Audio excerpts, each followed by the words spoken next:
Y ahora se viene otra columnista. Sí, bueno, en el despliegue impresionante que estamos teniendo en esto artesanal, marginal, pero con un desarrollo impresionante. Ahora tenemos por Meet a nuestra columnista estrella, a Sofi, desde Buenos Aires. Esto es un despliegue Sí, federal, nacional, federal. full federal, que es una compañera que podríamos describir muy del palo. Yo tampoco la conozco mucho, pero ya tengo un cariño impresionante por ella. La Mucha queremos. coincidencia. Yo no sé cómo, le decía cuando estábamos preparando esto, no sé cómo no nos vimos antes, cómo no nos conocíamos Capaz que antes. sí, viste, como que en algún recital En nos algún habremos recital cruzado, nos habremos seguro, sí, sí. mal, seguro. Entonces, bueno, ahí Sofi nos preparó una columna que tiene que ver con Cromañón y cómo pensar a Cromañón como el fin de los 90. Sofi, Buenas, ¿cómo andan? ¿cómo va? Gracias. Seguramente alguna vez te toqué el hombro y te pedí que me subas en algún tema. Eh, Puede ser, puede la ser. idea la idea de la columna un poco es pensar Cromañón. Siempre, bueno, muchos pensamos Cromañón hace 20 años, pero la idea es la urgencia que tiene en la actualidad pensar Cromañón, porque la masacre de Cromañón sucede como un reflejo del Estado totalmente ausente. Y ya que estamos en un momento en el que el Estado está haciendo todo lo posible por correrse de todos los espacios posibles, me parece que está bueno pensarlo para que no haya otros cromañones, que Sí, es nuestra bandera hace 20 años. Un poco para explicar esto de por qué Cromañón marca el fin de los 90, vamos a robarle un poco bastante a Hobsbawm, su teoría del siglo largo y siglo corto. Él lo explico muy resumidamente y seguramente con algunos errores. El siglo corto lo ubica entre el siglo XX, digamos, como siglo corto, entre 1914 con el comienzo de la Primera Guerra y 1991 con el colapso de la Unión Soviética. Y eso hace del siglo largo un siglo que termina en 1914, pero que comenzó en 1789 con la Revolución Francesa. Bueno, el paralelismo que intentamos trazar es de la década del 90 como la década larga, empezando en 1989, cuando asume su primera presidencia Menem, y terminando con la masacre de Cromañón el 30 de diciembre de 2004. ¿Por qué marcamos el fin de la década del 90 en Cromañón y no en la crisis del 2001? Bueno, del 2000 ni hablar, ¿no? Digo, sí. ¿por qué no la crisis del 2001 y sí el 2004? Eh, Creo que tiene que ver con el desencantamiento total y la ruptura total de la sociedad con el Estado. Esto durante los 90 sucedió a través de muchos hechos, todos igual de trágicos, igual de preponderantes en la historia. Creo que esos hechos, bueno, son cinco. El último es la masacre de Cromañón. El primero es el asesinato de María Soledad Morales en 1990, que marca la ruptura de la sociedad con el poder político. Después viene el asesinato de Walter Bulacio, que marca la ruptura de la sociedad con la policía. Después viene el caso del conscripto Carrasco, por ahí más conocido como Soldado Carrasco, pero a mí me gusta mucho remarcar que era un conscripto, que es en el 94, y marca la ruptura de la sociedad con el ejército. Y también el asesinato de José Luis Cabezas en el 97, que en realidad marca la ruptura de la sociedad también con el poder, como el caso de María Soledad Morales, pero con el poder esta vez, el poder real, no el poder político. Claro. Y de hecho, sacando a Cabezas, que es medio un muerto, que se tiran entre ellos, todos los otros asesinados son jóvenes. Y me parece que es algo que está bueno remarcar porque fueron rompiendo mucho los lazos que, bueno, ahora nos parece muy lejano, pero que había todavía con el ejército, que había todavía con la policía, ni que hablar con los años de poder político instalados, sobre todo en muchas provincias, para corrernos un poco de la ciudad de Buenos Aires. No sé si hay algo que ustedes quieran aportar al respecto o seguimos. No, no, podemos seguir, sí. Sí. Me parece importante, me parece como una discusión que nos ayuda a pensar esto que vos decís de terminar la década en el 2004 y no en el 2001, que pueden ser ambos sucesos, y me parece también, sobre todo importante, cómo vos vas hilvanando sucesos que claramente hicieron que quienes estuvimos en los 90 y éramos del palo del rock no teníamos mucha representación en otros lados, digamos.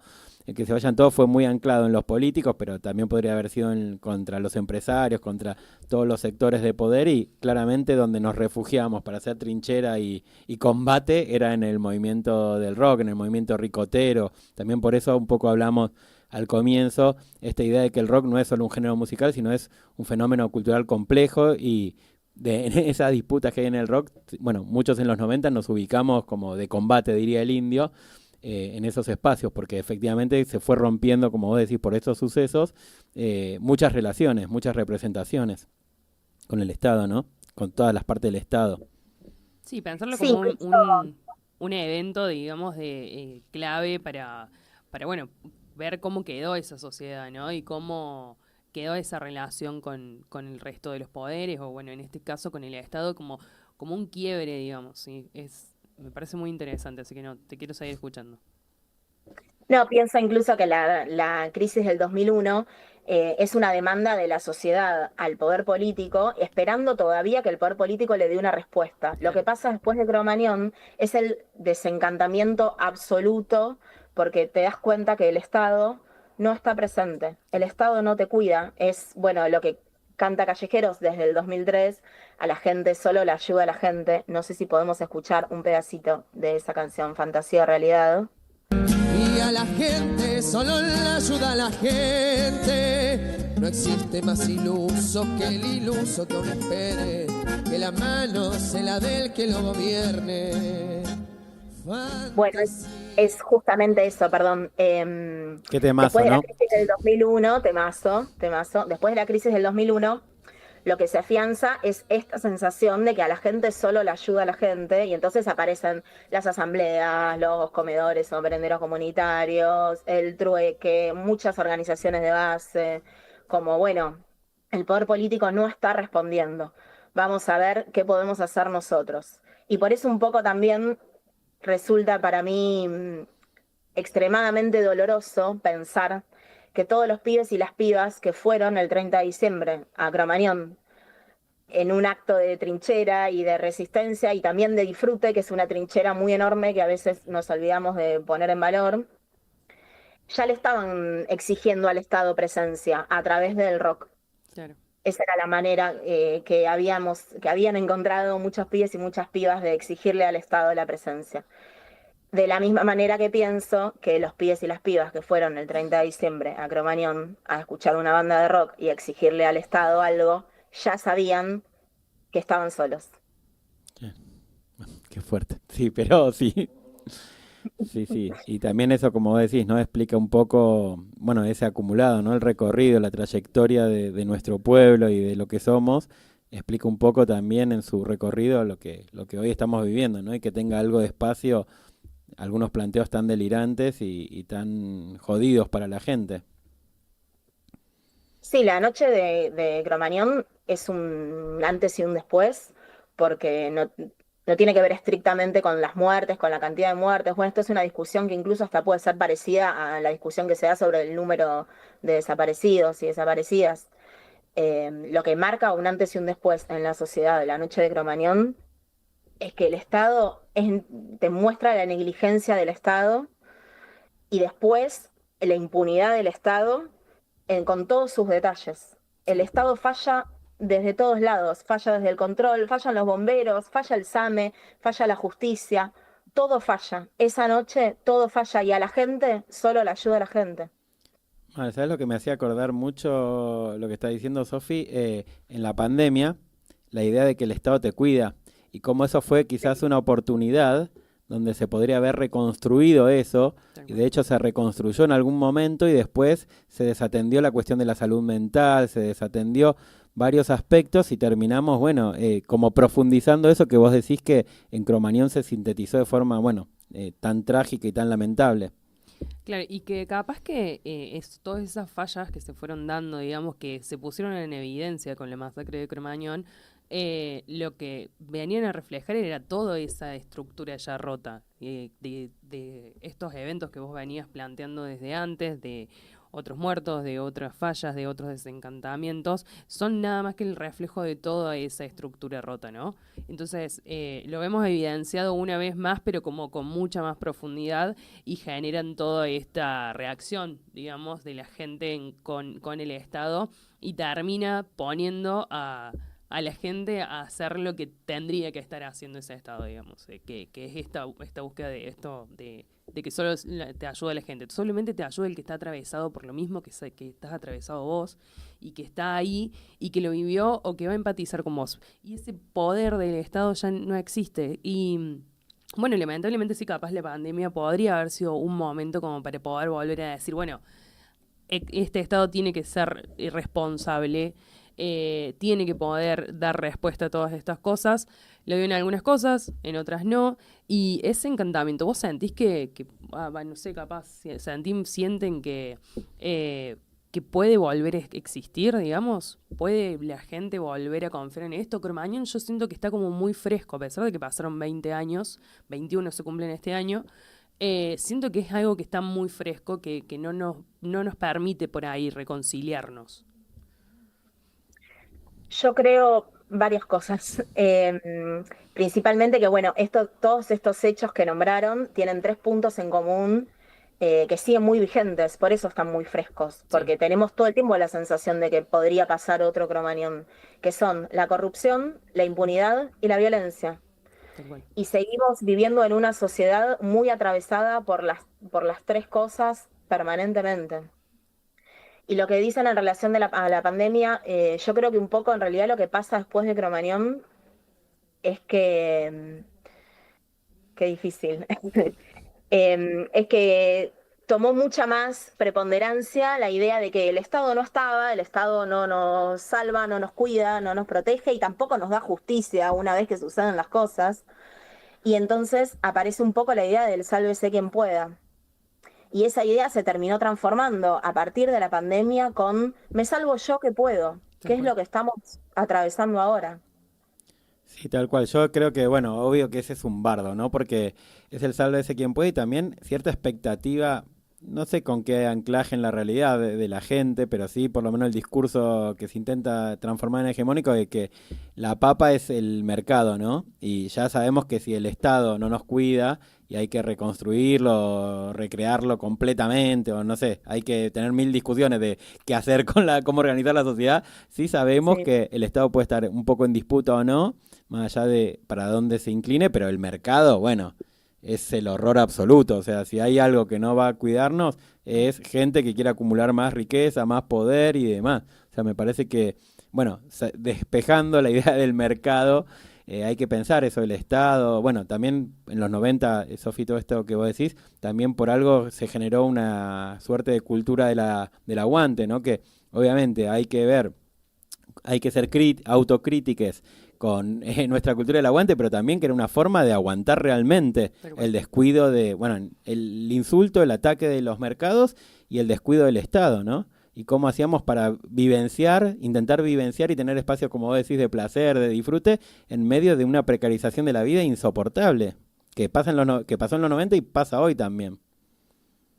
Sí, quizás las tecnologías actuales atentan un poco contra la cultura del aguante, porque los pibes se encuentran de otra manera. A nosotros por ahora nos quedan, por lo menos hablo por mí, me queda un poco lejano.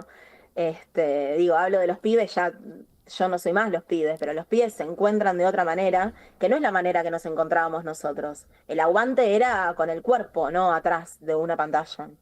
Era el aguante de verdad, era cagarte de frío, viajar como el orto, era aguantar. Solo tenés que resistir, decía el Piti. Sí.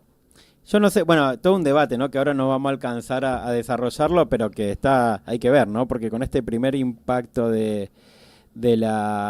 bueno, de las redes, bueno, hay que ver de regular, porque toda la gente estamos con más o menos problemas de salud mental, entonces, de alguna forma, el encuentro se torna, que lo hablamos un poco en la entrevista anterior con el Balti y Sí. demás, se torna más necesario encontrarnos. Los recitales, los encuentros motorizados por el rock y otros, pero hablamos acá del rock, bueno, puede hacer que sea como, bueno, unas trincheras indispensables, cada vez más indispensables, ese encuentro cuerpo a cuerpo. Sí, eso sin duda. También, bueno, es por ahí otra discusión y otra columna y todo, pero bueno, también hay que pensar qué pasó con el rock después de Cromañón, en Sí. qué se transformó el rock. También hablando del mercado, como retomando lo que estaban diciendo antes, como bueno, ¿qué lugar pasó a ocupar el mercado en el rock? ¿Y por qué ahora están resurgiendo un montón de bandas como Don Osvaldo, como La Renga, volviendo a ocupar posiciones que durante muchos años no pudieron ocupar? Disculpa, Sofi, tengo que mencionar otra vez A ver. a la banda que da título a este programa y que fue parte de mi juventud, La Vuelta de los Piojos, ¿no? Qué Por locura, supuesto, qué sí. locura. Hermosa locura, ¿no? Porque si no, también cómo soportar estos días.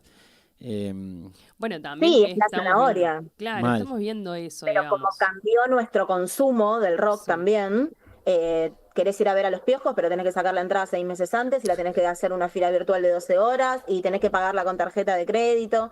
Bueno, eso es lo que muchas bandas, como Don Osvaldo, como La Renga, siguen sosteniendo, de vender la entrada en un lugar físico, pero cambió el consumo de manera que vos tenés que planificar una cantidad de cosas que no es lo mismo que el rock de los 90 de vamos a la Puerta de Cemento a ver quién toca. Claro. Sí, cuando yo vivía en Buenos Aires, locuras, ¿no? Bueno, acá Sí. también, sí. Acá también está locura, claro, cierto. Acá era hacer las filas en la plaza, en toda la peatonal, que llegaban hasta la plaza San Martín, daban la vuelta, ranchar toda la noche. Yo pensaba cuando iba Pero a claro, ranchar eso ahí, también era colectivo. Vos también claro, conocías gente y te encontrabas con gente en la fila para sacar la entrada. totalmente, Bueno, pero sí. eso sigue pasando en los recitales en las previas, o sea, acá hemos tenido recitales de los Gardeles, de los Piojos, digo los que estuve, La Renga, de los que fui, los últimos que fui a ver, y la gente, Existe la yo no porque ya soy un ranchada, señor grande, claro, pero la gente está desde las 10 de la mañana, las que venían de otras provincias, y ahí estaba ese germen, el ese, asado abajo del puente en el Kempes, sí, esa cuestión de la previa como comunidad, como generar identidad tal cual. y crear espacios públicos no estatales públicos donde la gente se podía encontrar. Exactamente. Está bueno, es como un re tema para que lo charlemos capaz, en otro momento también, lo podamos pensar y llevárnoslo como tarea, para poder pensar esto de cómo fue cambiando también la industria, ¿no? Porque bueno, ahora tenés muchísimas más plataformas, nosotros también como consumidores esperemos otro tipo de cosas, ¿sí? Vamos a pagar una entrada carísima, así que más vale que el show esté bueno. Sí, mal. Entonces, antes que había un montón de otras cosas, de fisuras que podían aparecer, bueno, también esto, digamos, nos la bancamos porque estábamos ahí, porque lo vivíamos y estábamos en la calle con eso. Y ahora no, ahora dentro de este consumo Porque ¿dónde más individual, íbamos a estar?